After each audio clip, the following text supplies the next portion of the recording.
How's it going, everybody? I'm Will Robson. You can check out my work at facebook.com/RobsonInc or on Twitter at RobsonInc. So I'm starting a 100 Days of Comics series because they're sort of, I guess, being trending right now on YouTube and stuff. I know John Rector's doing it, and I know he was inspired by other people to do it. And it's basically so for people that want to create their own personal projects, but do it at a slow burn. Like, I only work on Jed maybe 20 minutes a day, or I might work on it for an hour a day, but every other day, stuff like that. So right now I'm actually working professionally as a comic book artist, and I'm currently drawing 3 books. One I'm just wrapping up, which is a Joker fanzine, and the other 2 are these indie titles called Todd, or Time of Death, and Meta Rising. And as much as I enjoy, obviously, working on those books, being an artist, you always want to work on your own personal stuff, and watching my buddy John Rector doing his stuff recently really inspired me to want to do my own stuff, because you know, it's always fun to draw your own characters. Anyway, so I decided I was just going to draw like a little pin-up for fun of my character Jed here, and I got very carried away, and you're going to see a full-blown piece of promotional artwork for it. So Jed basically is an intergalactic bounty hunter, and you can actually go to jedcomic.com and read the old 8-page story I have up there.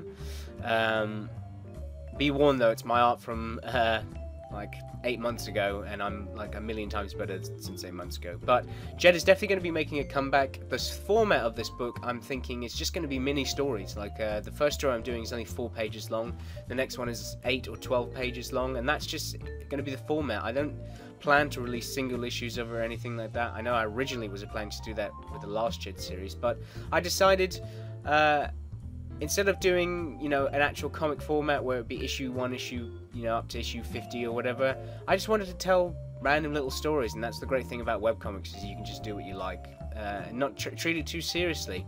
You know, he is an intergalactic bounty hunter, and I'll be showing bounties that he hunts and people he knows along the way and stuff like that. So this is all being inked in Manga Studio 5 EX, and I'm really happy with the way the line weights came out in this actual piece. I think I actually really got a good balance down of line weights. And what I'm going to do after this, which you'll see, is I change the color of the black inks to a very dark blue, because one thing I like about Jed is that there's no black in it whatsoever. It's all color, and it gives it a really nice, interesting color palette. His costume I'm going to make change constantly. I mean, it's still going to always have the iconic purple, blue, and pink and grey that he has in his costume, but I decided I'm going to switch it up. I also made him sort of a samurai as well, just so I can really tell any story I'd like with this character. So if one day I feel like, oh, I'm going to draw a 4-page gladiator story, I can do it with this character. Or if I'm going to draw a 10-page, you know, dogfight, then I can do that with this character. There's so much I can do with Jed, and that's what makes it fun. And it's not going to get away in my client work. Like, I do warm-up sketches before and after client work anyway. So I've replaced some of that with working on Jed, because when I talk about warm-up and cool-down drawing, I'm talking about studying, you know. Well, right now I'm studying hair and hands, because I know those are my biggest weaknesses. Well, that's a bit of a funny foot. But, yeah, I've decided to start doing Jed instead. And I'm really happy with it. It's really refreshing. I just like looking at it as well, and that's, you know, if I like looking at it, then that's great. And I've just been doing lots of concept stuff, not jumping right into a story yet, just doing a bunch of concepts. And this 100 Days of Comics format, I'm not going to be updating every day for 100 days.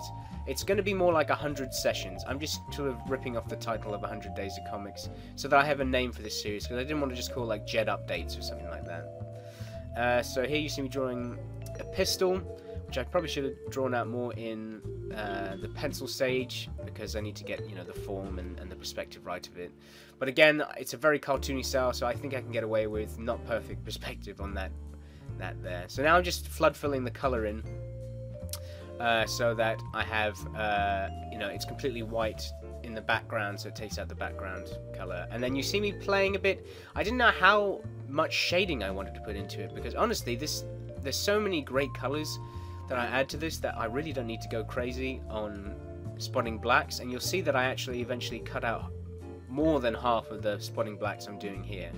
And I think I just in the end keep, yeah, see, I just do a bit more line weights, and in the end I keep a couple of little things like the black on his hand, and then I always do this thing that Jim Lee teaches, which is you see this boot in the back. It's mostly in shadow because that is such a what am I trying to say? That boot is so far in the distance or in the background of this object that you don't need it there as much. And then I chucked in these rendering, and even now I'm looking at it and I really don't need any rendering on him at all. It sort of takes away from the piece a lot actually, and I think I toned down the rendering later on. And it wasn't very good rendering either, because I was over-rendering without having too much blacks, and when you just have loads of render lines without solid spotting blacks, then it doesn't look great. So I just grabbed the fill lasso tool, and I was trying to just cut out shapes here, and then I just started making up my own sort of... It's kind of like I was drawing... the way I was thinking about it is like I was drawing coral underwater, because even though he's running in like a mountainous area, it's supposed to be on an alien planet, so I wanted to make it a bit more alien. So I sort of added like these little chunks to it, and little dots, and these plants that I consider more like stiff seaweed. And this was great because this really just, it doesn't take long to do, and it really brought out the best in the image, I think, of just adding these rocks, and then I add this huge sort of rock that frames everything over him. And I'm not trying to get... what's it called? I don't want Jed to get too lost in the image, so if you see, he's very just not touching like rocks. There's no rocks in front of him, but what I'm trying to do is something that John Romita always talks about, and I'm talking about John Romita Sr. and Tom McFarlane, because he was taught this by John Romita Sr., is you should always have a middle ground, foreground, and background to your image, because it really creates a sense of depth. So in the foreground, you see that I have like a bit of a rock and a leaf sticking out, and then I've got Jed, who's the middle ground, and then the background is obviously this thing that I'm drawing here, because suddenly you've just got a 1, 2, 3 layer of depth, and the reader can instantly see that there's depth to this image.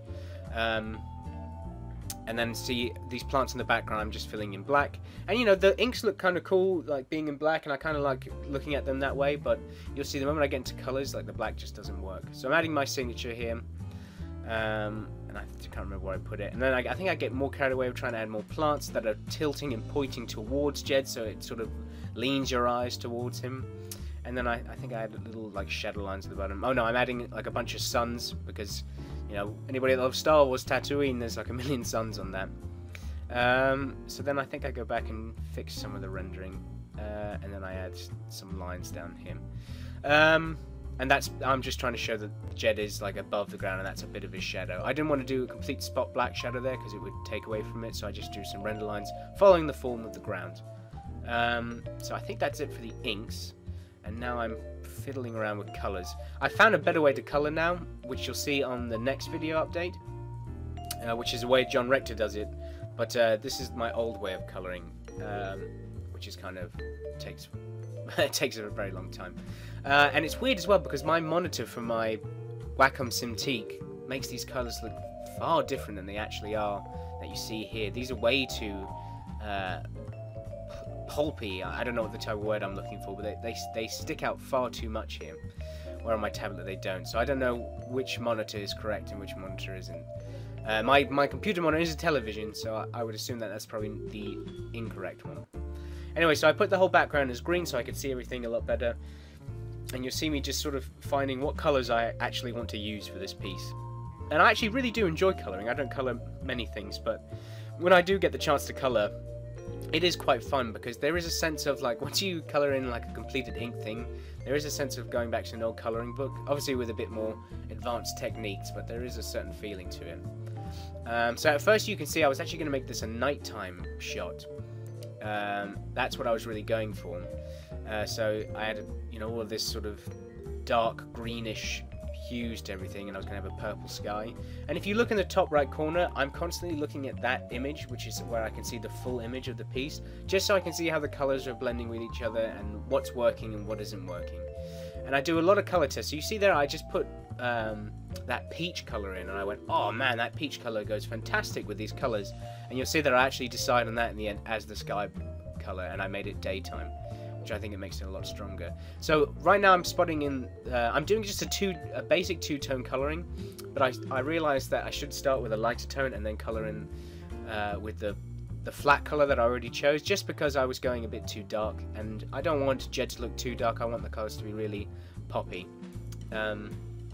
So what am I doing now? I want to see when I change this background color. Yeah, I'm still fiddling with the ground. I'm making a bit more blue and stuff, and there we go. I think right around here.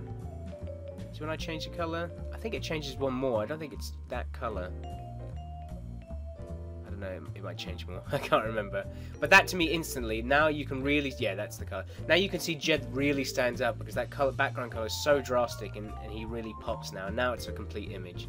So I just also created some basic text there as well, which I'm actually really happy with, and I might use as the text for the comic. So this is 100 Days of Comic thing. I hope to have the first story out in not even soon, like a couple of months, because again, I'm only working on 20 minutes a day because client work to me is the most important, where this is just fun, relaxing and refreshing. Thanks very much for watching, guys. You can check out my work at facebook.com/robson inc. See you later.